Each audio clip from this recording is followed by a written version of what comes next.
I'll talk to you guys about cranks a little bit here. I saw a video someone posted that said they looked at a crank and they tried to decide how true it was based on the tube. Well, let me tell you, this tube won't tell you anything.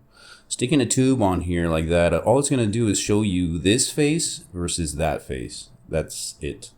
It's going to true against those two faces, and any wobble is going to be in those faces, which we don't care about. We don't care about that at all. China doesn't care about that. China doesn't true that. We care about where the bearing sits. The bearing sits right there on the edge.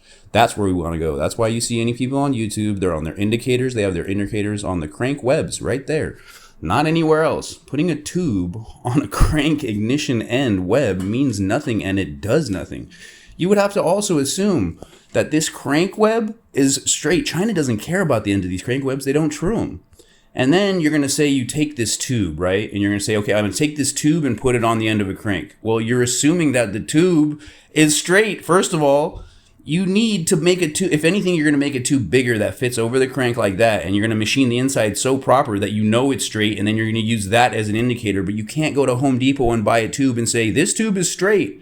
I can tell you as somebody who works on a machine and a lathe that those tubes are not straight, and it takes quite a bit of work. These were tubes that used to be so from Home Depot and are now actually straight. You don't just take tubes and say they're straight. It doesn't work.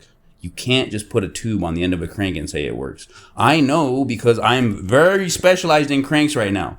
I know for sure if someone tells me that the holes drilled in the crank are wrong, I know that they don't know what they're talking about because China ain't drilling wrong size crank holes. They have machines and setups and tooling that doesn't allow that. It doesn't make sense. And what I can tell you is I have a bunch of cranks and they all fit in the same spot.